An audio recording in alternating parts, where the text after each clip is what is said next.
Welcome to the Milestones Motivation and Money Podcast, hosted by Angel Radcliffe. Tune in as we discuss finances, success stories, and inspiring vibes that will help nurture growth. Hey, everyone. Welcome back to the podcast. On today's episode, we have a great episode in store for those of you who are in corporate America, but also have that side hustle. So this is all for my dualpreneurs, or even for those who are thinking of starting a business. My special guest today is Connie Steele, the author of Building the Business of You. This is the first book that will help professionals and entrepreneurs navigate the new world of work while aligning personal purpose and professional advancement. So she's going to help you learn how you can future-proof your career. Connie is the co-founder and principal of Flywheel Associates, a business strategy, marketing, and operations consulting firm. She's a seasoned marketing and strategy executive who will join this episode and drop major gems. So get ready to take notes. Connie, welcome to the podcast. Thank you so much for having me, Angel. I'm super excited to be here. I am so excited to have this conversation about future-proofing your career. I know so many people have tuned in and they're like, what is this episode about? Future-proofing your career. So I am ecstatic to have the conversation. When I saw the topic, I was like, I wonder what this is about. Okay. And with myself being a financial educator, I'm thinking all right, is it about having money? Is it about not being stuck at one job? So I would love to delve into it. But before we do, how about you let our listeners know a little bit more about you? Sure. So I'm really about partnering with individuals and organizations to help them achieve meaningful fit. I run my own management consultancy called Flywheel Associates with my husband, in fact, and we help scale up technology companies build their growth story through corporate podcasting, brand development, strategic planning, and financial operations planning. But for individuals, I offer tips, stories, and advice through my podcast that I actually run. That's really about helping today's leaders break through the inertia that typically holds us back and understanding the how to create that momentum that they're looking for. Let's face it, all of us get stuck and we're not sure how to exactly move forward. So getting understanding on that how is so important. And it's actually because of the podcast that I've been doing for several years that it led me to a fundamental thesis on what was going on in the future of work because of all these guests I spoke to. And subsequently I decided to talk to other people. But what I was learning is that people were fundamentally approaching their careers differently in terms of what they want, how they were going about doing it, and fundamentally how they were defining success.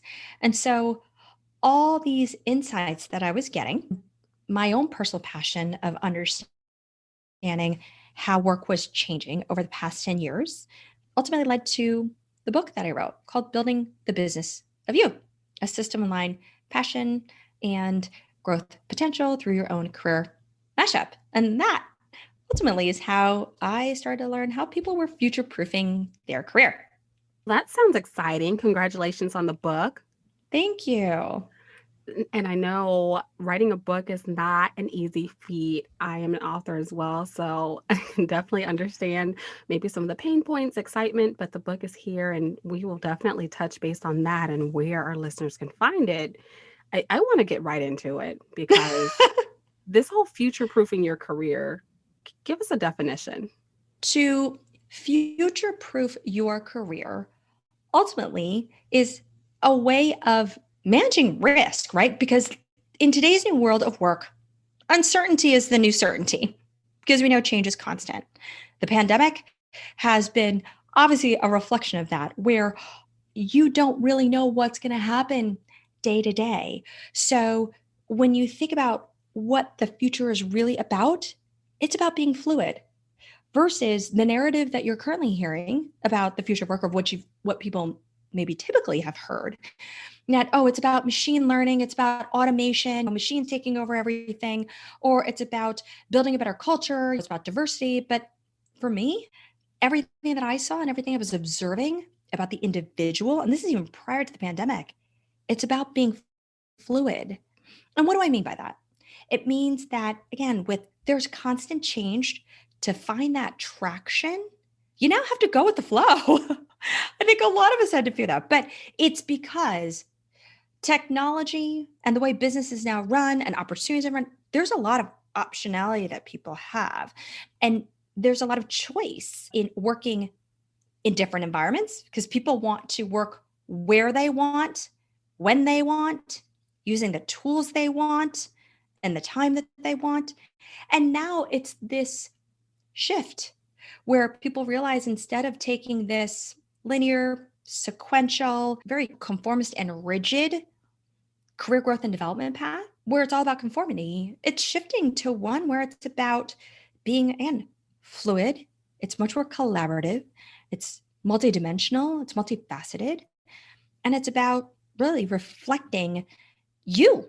It's about individual agency, which is why you see so many more people choosing entrepreneurship or choosing to chart their own course, because future-proofing your career is also recognition that you need to take control and create multiple revenue streams or create that career path that can create more stability. And it's not just financial stability, it is holistic stability in your mental health, your physical health, so that you can be all of you.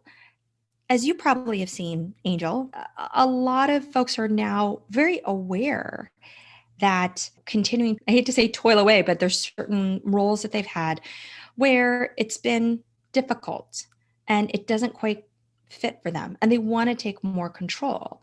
So to do so, what you've been seeing is that a lot of people are parallel pathing their career. That future proofing is you're seeing people do a lot of side hustling now because they know that no one job is ever safe. So that side hustling has been happening for quite some time, but it's not only to create that financial stability, but it's also to give them the opportunity to create optionality, but to also explore all these other interests they may have and potentially turn that into their full-time business of which they could pivot into, or maybe just a way that they want to do multiple things and create that, as I call career mashup in the book, that is this combination of roles, experiences, hobbies, interests, passions that really lets you combine all of you to be your whole self. And that could be a portfolio career, or that could be something in which maybe you've been someone who's taken a non-linear journey, which is becoming more and more common. And you've now found that really compelling role that lets you bring all of these different experiences into one. And it really starts to differentiate you. It makes you incredibly unique. And so you're now more competitive. And that mashup creates that future proofing that I think everybody's looking for. It's like, how do you create some stability? Amazing. Thank you so much for that explanation. And you said something else in there, mashup, and I know that has to do with the book, so we'll get to that. I want to go back to your business because you are an entrepreneur. And of course, with my background of being a financial educator and a business strategist, I typically work with clients who are trying to start a business or they already have a business. And I really love to hear how people got into entrepreneurship. So can you talk about how that happened for you? Sure. It was never in the plan. I guess I'll start off with that. What happened, and this occurred 9 years ago, but I was working as a head of marketing for a technology company. It was a very strenuous environment. My children were young. They were 2 and 5. And I had the crazy commute every day. My team happened to be 100% virtual at the time. So I was actually doing virtual work way before virtual became a thing. But given the circumstances in the environment and this desire to really want to be the parent that I want to be, it was challenging. So there weren't the options for executive women to necessarily try to balance it all. And so I made a choice to leave without having something else. So quitting without having another backup plan wasn't common. It was a circumstance where I knew that I wasn't able to have an and situation. So the decision was for me to be able to continue to grow in a different way, but also to be the parent that I wanted to be. I chose to leave. And I was very fortunate that having worked in technology and had worked at AOL actually for quite a few years, had many friends who had chosen the entrepreneurial path. Had many friends had chosen the entrepreneurial path, starting their own consulting business or being an independent consultant for that matter. And so I thought, you know what? I am not ready to jump into anything full time in a corporate setting. I'm going to start off as a consultant and see if I can really first create that lifestyle that I'm looking for. And that's really where I get started. It was this desire to really find a different way to work so I could have life fit into work and not the other way. And that is definitely the reason why so many people go into entrepreneurship. Now, if you can recall, I know it's been a while, but any pain points you had getting started, or was anyone in your family an entrepreneur before? No, I should take that back. So my husband actually started his own entrepreneurial path a little bit of time before me, maybe a year or so before me, because he also had some similar experiences where he was trying to test and learn and really determine the path that would best fit him. So, I saw how he did it, but really there was no one else. And like any entrepreneur, it's scary, right? It is the unknown. When you work for a company, it's a bit more clear on the roadmap on what to do, how to get the next job, and then you're there and then you do the work there. But as an entrepreneur, building that plan, networking with folks, figuring out how to land your first client is all brand new. So I'd say the initial struggle, ironically enough, was networking to build opportunities for myself. Now, I'm a pretty extroverted person, but there's one thing to be extroverted, but there's another thing to then meet people to see if there are opportunities for you. Because I'm also not somebody who likes I don't think transactionally. Every time I meet with people, I always want it to be a mutual value exchange. So it was me overcoming a bit of fear at first to say, here's where I am, and I'm looking to make this pivot. If you happen to know of any opportunities that would fit with my skill set, and I started with my first degree connections, I'd really appreciate it if you keep me in mind. And that led to opportunities that kind of led me on my way. But that's still an ongoing thing that I think many entrepreneurs struggle with. It's the ongoing business development and balancing finding new opportunities with doing the work too.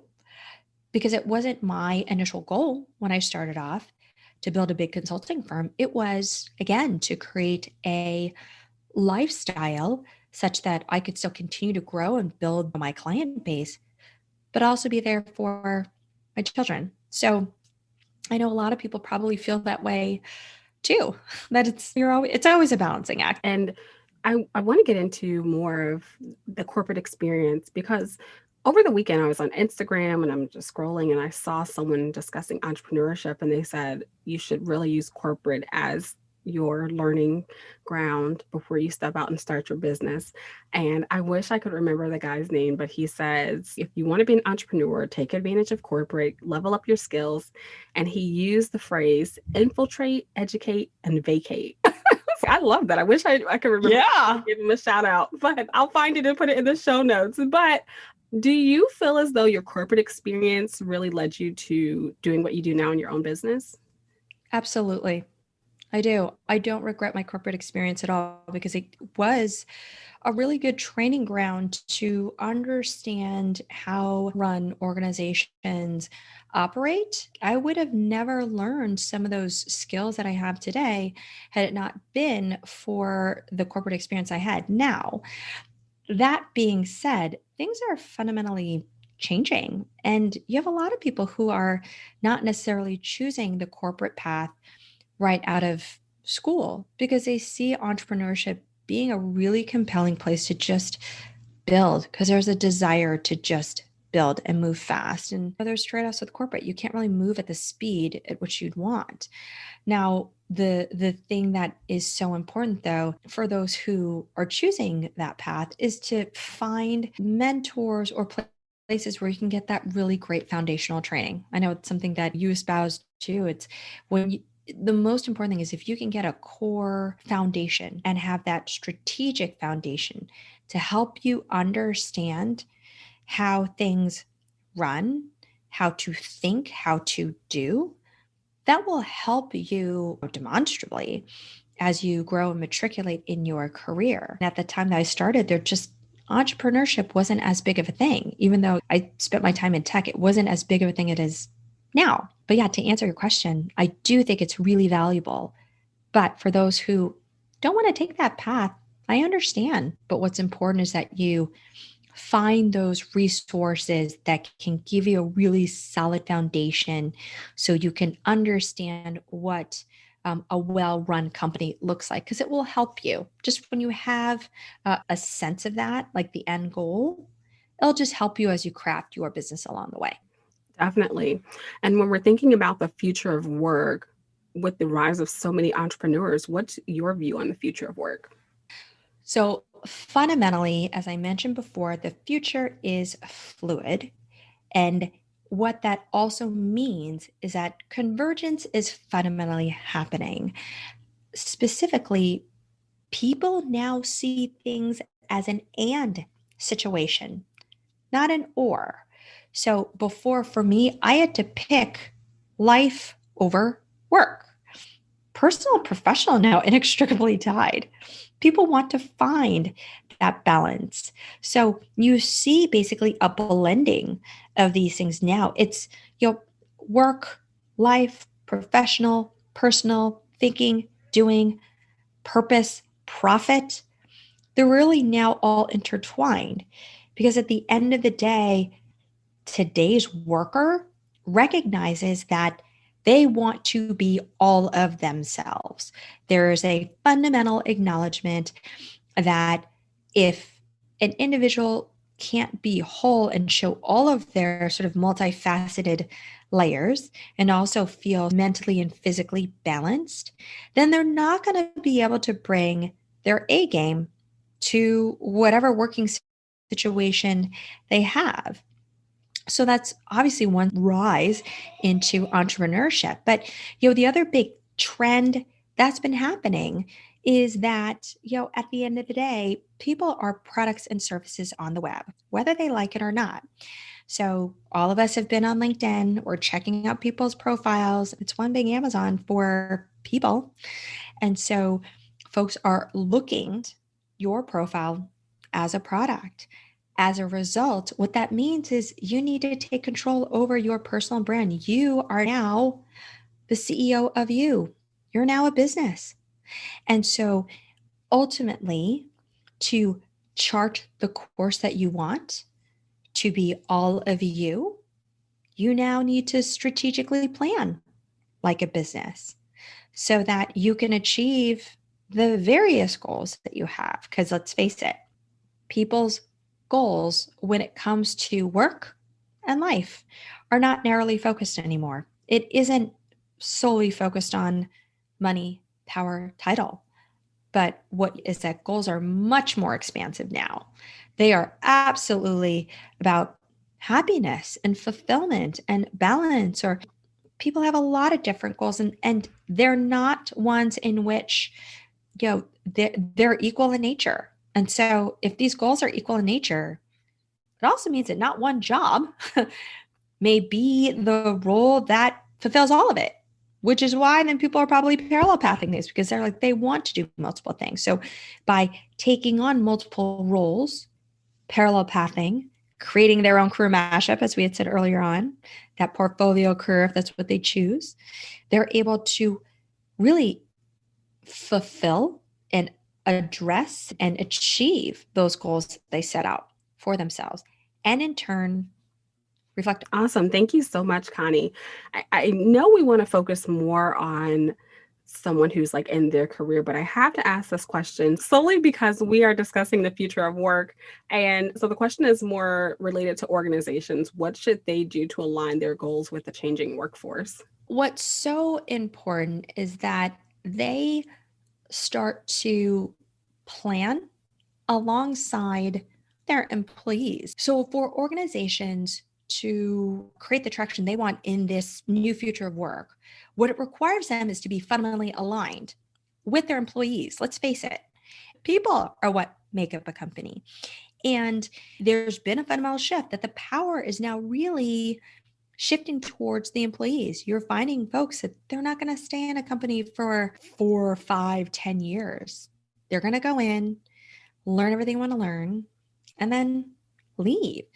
There's a shift with the company where they need to realize to attract and retain the best talent, they're going to have to align their business strategy, their goals, and their focus on doing good in the world, because that's obviously an important tenet for today's workers and today's up and coming workers. And how does that fundamentally align with the goals and objectives of the people they're looking to attract? And so when you're able to ensure that there's a mutual purpose and there's a mutual buy-in to deliver value for both parties, that's when you're able to create that excitement for people to want to join your company and want to stay and realize that there now needs to be a greater investment in the company in constantly iterating, testing, and learning and developing their people along with that iterative growth and development of their company. And so it is taking that strategic plan of the company and aligning to the strategic plans of the individuals. And those two things will need to be constantly moving and dynamically changing. And that's where you're going to ultimately find fit. So one of the things that I may not have mentioned, the future-proofing your career and the future of work for people to create the traction that they personally want, really comes down to them strategically creating that plan for themselves. And once they're clear on what that plan is, it becomes easier than when you go into a company to share, this is what I'm looking to do. These are the skills and experiences I'm looking to gain. This is how I know I can add value. And if there's that, again, fit and alignment with what I want to do and also what the company needs, you're going to have a really great partnership because it's shifting to truly more of a partnership with their employees versus this top-down hierarchical model where people feel like they have to. So Connie, thank you so much for that. I like to shift lanes a bit and discuss your book, Building the Business of You. How about you give us some details about the book and where we can find it? Absolutely. So the book provides context on what really has been happening over the years from that individual's perspective. As I mentioned before, what is it that people are needing and why and where did it come from? Which has led to that core insight that I have is people now realizing they need to be the CEO of themselves because they're looking to create their career mashup. But really a good portion of the book is a how-to guide on building that important strategic plan that I mentioned, because that's how you're going to be able to future-proof your career. A strategic planning process is now a core skill for everyone. It's not something that any of us are taught in school. I know I wasn't. I was just fortunate enough in my roles at work where I was put in that position and I learned strategy. But it's this 5-part system that helps you research, analyze, plan, and implement this so that you can find the traction you're looking for based on the goals that you're setting. So the 5-part system is first, it's called spotting the trends.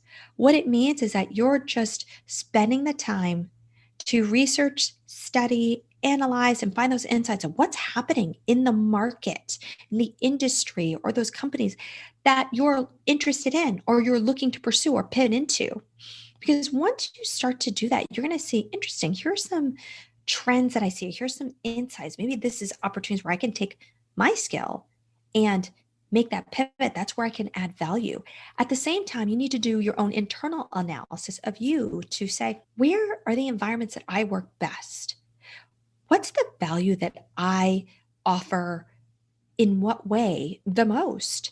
And it's doing the deep dive. So many of us don't spend the time to do that because we're focused on the work that we're doing for other people, that this is really all about doing that deep dive analysis for yourself. So there's these external view and internal view. Based on that, you're going to get some core insights on where you may want to go, or maybe you already have it, but that spine the trends exercise gets a little more refined. The next part, the second component, is called creating your compass. That is really outlining a very detailed plan. If folks are not familiar with that GHOST method, goals, objectives, strategies, and tactics, we go through that, define, what is it that I want to do at a high level? What is it that maybe makes me happy? How do you then start to operationalize that into a plan? Because that plan will be so important for you to share with other people. Because if you're not able to clearly articulate where you want to go, it'll be a bit harder for others to support you along in your journey. The third component is called preparing for change. And this is all about overcoming that initial fear of potentially getting started. We all get so happy when we got this great idea and we put it down, we're telling people, but once you really, start to lay it all out and it's your intent to operationalize, sometimes we get scared because it's change. It's different from what we've done. It's unpredictable, right? There's risk involved. Many of us are afraid of failing. And the culture years ago was that you couldn't fail. But now tides are turning. And so this is a section in which it's intended to help you understand why you have that fear in the first place. How do you overcome it based on that deep understanding of maybe you're catastrophizing things, maybe make it more out to be something that it really won't be. So it's helping you move past that fear and take those initial steps to build the confidence to move in that direction.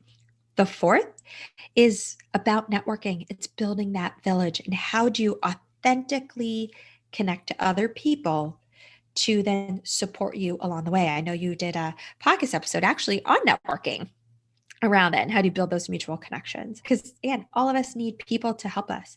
And then the last one is about focusing on those important skills. Now, the skills in there, you probably from that initial plan in component 2, right? You probably have identified hopefully the people, some of the skills that you may need. But what we emphasize in building the skills for this is soft skills. In today's world of work, it's pretty easy to acquire those hard skills because of all of the digital learning options that you have online. What's so important now, because we're moving to a more virtual environment, that connecting with people at the end of the day, whether it's through the communication, whether it's through conflict management, whether it's through emotional intelligence, building your EQ, sensing people, feeling how they're reacting to you. That's going to be so important for you in your role, and particularly as a leader, to move people forward in doing whatever it is you're going to do. So we emphasize that in particular. That's an emphasis in the book, but it's this 5-part system that we teach, whether they eventually wants to move into a corporate environment or whether they want to start their own thing. Strategic planning is so foundational. And when you master, this is something that you could take anywhere. And then we also share, how do you think about this strategic planning approach if you're a leader in an organization and you want to really bring out the best in your people? And then at the end, we want to show some examples of people who've done it successfully, because let's face it, right? It's stories of others who've taken a different journey that can help contextualize how to best implement that for yourself. Amazing. And where can we find the book? you can go to BizOfYou.co. That's www.bizofyou.co. And actually, if you go to bizofyou.co/you, you can sign up for a free 7-day mini course that will be sent straight to your inbox. And each day you'll get 5 to 10 minute video. It's just quick explanations on how to build your strategic career plan to really help you move you along in your journey. Amazing. I'll add that link in our show notes. I know we are nearing the end of the show and I still have a lot of questions. So we definitely have to have you back for another episode or even for our live stream portion. But this has been such a great conversation and you've been dropping gems. I do want to ask one question. Of course, if you've listened to the podcast, you already know what's coming. So with myself being more on the financial side, along with my brand, I use the phrase balling on a budget. And that phrase has been out for years. I can remember hearing it when I was a kid. You hear it in music videos. Most recently, I've heard it in a Burger King commercial. I would like to know from your standpoint, how do you define balling on a budget? So much of this has to do with trying to set those right parameters around what can you really do, because I know that you're all about how do you create that traction with so that minimal amount that you have. And I think I always look at how do you start small? How do you start to find what's that one small thing that you could do and get amazing traction from? Because all of us can have just these big visions of what we want to do, but it really is, all right, what is that one small thing that can give you traction, that can give you confidence, and and it doesn't have to be big or expensive or anything, but you start there and then you just build and test and learn and iterate and grow and build your knowledge. So I think that's how I would apply it to things that I've done myself and probably things that I've done for other companies and important things that people need to do for themselves. Because we all have a tendency to sometimes go super big. And I'm not saying don't think super big, but it can make it really scary to think that way. But if it's, how do you think of, yes, you've got this big goal, but how do you start, small on that budget and then create that traction? It will help you move along the way faster. So Connie, I appreciate you being a guest on the show today. You have such amazing information to give. I hope the listeners will go out and pick up a copy of your book, reach out to you for any additional questions. And I want to turn it over to you if you have any last words for our listeners. I would say that, don't feel that you're alone. For those of you who have been on a non-linear career journey, to some degree I have. I think all of us have been trying to break out of, to some degree, a conformist approach in the past, and things are shifting. And so every one of us is trying to find that meaningful fit. And it's okay to fail, because at the end of the day, you're failing forward. And if you don't experiment on things, you're never going to really know what it is that could bring out incredible talents that you have. So I encourage people to explore, but explore strategically and not aimlessly. Thank you so much for having me. Thanks for listening. Stay connected with Angel online on Instagram, Twitter, and Facebook at Miss RMBA. That's MISSRMBA. Be sure to subscribe and review. Join us next time as we continue to empower you through milestones, motivation, and money.